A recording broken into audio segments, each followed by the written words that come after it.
قرآن چیخ چیخ کے کہہ رہا ہے کہ جو نماز نہیں پڑھتا وہ پاکستان کے شناختی کارڈ میں مسلمان ہے، اللہ کے ہاں وہ مسلمان نہیں ہے۔ صحیح مسلم میں یہ حدیث لکھی رہ گئی 246 کہ بندے کے کفر اور ایمان، شرک اور اسلام کے درمیان فرق کی نماز ہے۔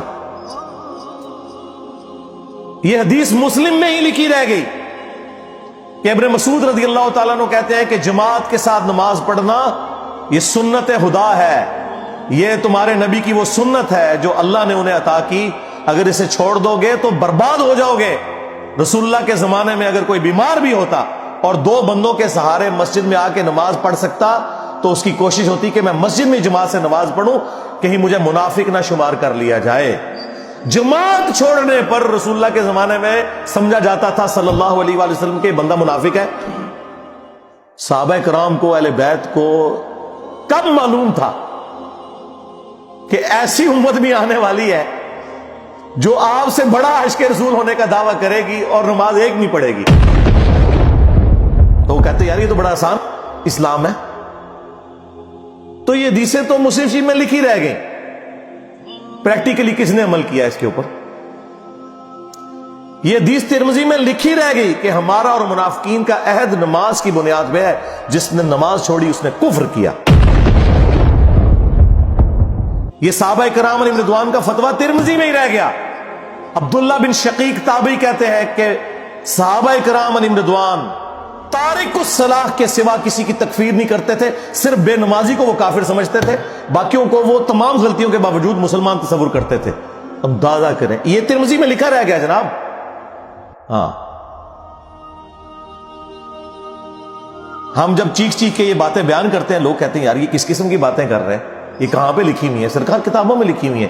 یہی تو ہم آپ سے کہہ رہے ہیں کہ مرنے سے پہلے اے مسلمان کر لے اس پہ غور، کتابوں کا خدا اور ہے، بابوں کا خدا اور۔ یہ حدیث ابو داؤد میں ہی لکھی رہ گئی کہ بچہ جب 7 سال کا ہو جائے تو اسے نماز کا حکم دو، اور نہ پڑھے 10 سال کی عمر میں اسے سزا بھی دو، اور 10 سال کے بچوں کے بستر بھی الگ کر دو۔ یہ ابو داؤد میں لکھی رہ گئی حدیث، عمل کس نے کیا؟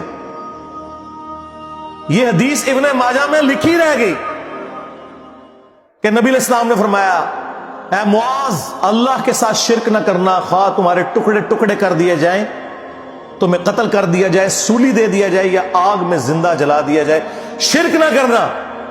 یہ پہلی نصیحت۔ اسی حدیث میں دوسری نصیحت، نماز نہ چھوڑنا۔ تمہارا اللہ کے ساتھ عہد نماز کی بنیاد پہ ہے، اگر تم نے نماز چھوڑ دی تو اللہ کا ذمہ اٹھ گیا تم سے۔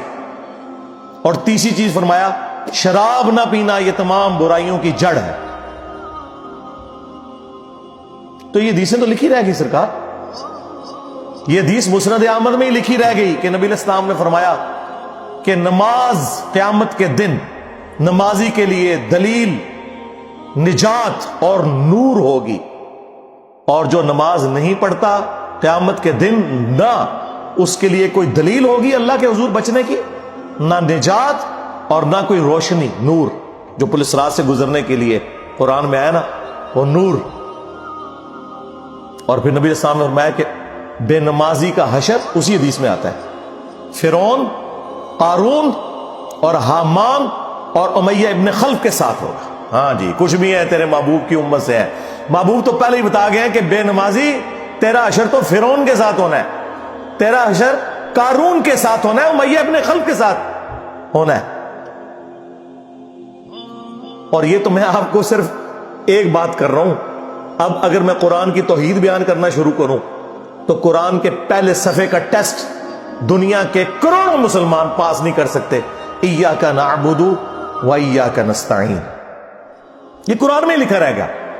ماشاءاللہ فجر کی نماز میں یہ پڑھ کے نکلتا ہے، اور مسجد کے ساتھ جو دربار ہے ریگولرلی حاضری دے کے اس بابے سے بھی مانگ کے گھر آتا ہے۔ تو کیا نماز تو پڑھی؟ تو مسلمان ہے، تیری ہر نماز کی ہر رکعت میں تو یہ نہ پڑھے تیری نماز ہی نہیں ہوتی۔ ایاک نعبد و ایاک نستعین، اے اللہ عبادت بھی تیری کریں گے، دعا بھی تجھی سے مانگیں گے، مدد بھی تجھی سے مانگیں گے۔ یہاں مدد مانا دعا کی ہے، لیکن یہاں مولویوں نے پھر پٹی پڑھا دی، ان کا نہیں جی نہیں جی، امی سے روٹی نہ مانگے.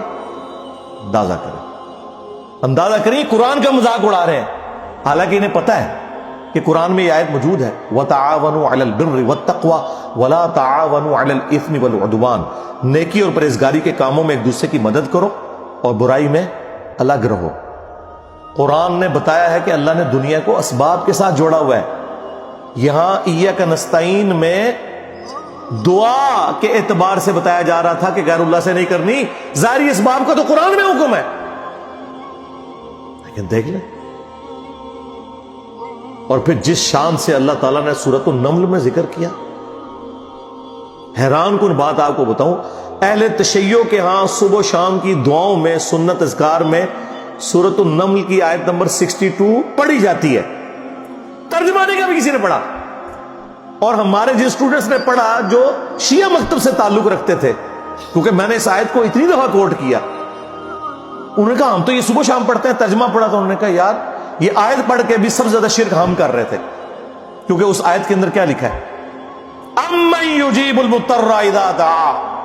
بھلا بتاؤ کون ہے جو تکلیف میں گھرے ہوئے شخص کی فریاد کو سنتا ہے، وَيَكْشِفُ السُّوءَ، اور اس سے اس کی برائی کو، تکلیف کو دور کر دیتا ہے، وَيَجْعَلُكُمْ خُلَفَاءَ الْأَرْضِ، اور تمہیں اگلوں کا خلیفہ کرتا ہے زمین پر، تمہارے ماں باپ کے مرنے کے بعد تم، تمہارے مرنے کے بعد تمہاری اولاد کو. اَإِلَٰهٌ مَّعَ اللَّهِ، کیا اللہ کے ساتھ کوئی اور معبود بھی ہے؟ قَلِيلًا مَّا تَذَكَّرُونَ، لیکن بہت کم ہی تم نصیحت حاصل کرتے ہو. بالکل صدق اللہ العظیم، بہت کم لوگوں نے نصیحت حاصل کی. اس آیت میں کلیئر کٹ لکھا ہے کہ جو اللہ کے سوا کسی اور سے دعا کرتا ہے گویا وہ اسے خدا بنائے ہوئے ہے.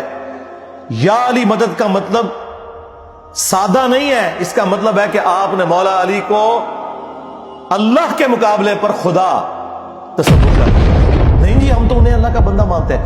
نہیں جناب، قرآن تو یہ کہتا ہے کہ اللہ کا بندہ مان کے یا بغیر بندہ مان کے. جب تمہارا یہ عقیدہ ہے کہ اللہ کے سوا کوئی تمہاری تکلیف دور کر سکتا ہے، جی پیچھے اللہ ہی ہے، اچھا اللہ پیچھے رکھ رہے ہیں. یہ دیکھیں حدیث میں لکھا ہوا ہے نماز کا طریقہ. اور نہیں جی ہمارے امام صاحب نے بھی تو وہی کچھ بتایا نا، پیچھے تھے اتنے بھی نبی علیہ السلام نے. نبی علیہ السلام پیچھے رکھنے کے لیے، میرے نبی سا ہے ہی کوئی نہیں، تیرے بابے تھے شاہ ہی کوئی نہیں. اللہ پیچھے، رسول پیچھے، آگے تمہارے بابے. عزتیں اویل کی ہیں تم نے اللہ اور اس کے رسول کے نام کے اوپر، چندے کھائے ہیں تم نے رسول اللہ کے نام کے اوپر صلی اللہ علیہ وآلہ وسلم.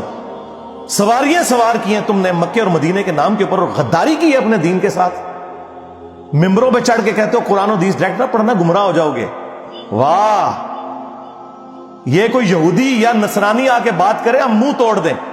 جس طرح آج آگ لگانے کے اوپر قرآن کو ہمیں کتنا غصہ چڑھا ہوا ہے. تیرا مفتی ہر جمعے کو کھڑا ہو کے کہ قرآن اور بخاری ڈائریکٹ نہ پڑھنا، گمراہ ہو جاؤ گے. آگ تو یہ لگا رہا ہے، وہ آگ تو ایک دن تھی، اس سے کوئی فرق نہیں پڑا. قرآن کے ملینز آف کاپیز دنیا میں موجود ہیں، ملینز آف حافظ قرآن ہے. قرآن کو کوئی آگ نہیں لگا سکتا، دنیا سے ختم نہیں کر سکتا. اصل جو چور چھپا ہوا ہے وہ تیرے اندر چھپا ہوا ہے. جو یہ علماء ہیں شیاطین، جنات اور انسانوں میں سے شیاطین، جو تمہیں یہ کہہ رہے ہیں قرآن ڈائریکٹ نہ پڑھنا، گمراہ ہو جاؤ گے. اور تم کہتے ہو مفتی صاحب نے فرما دیا. سبحان اللہ.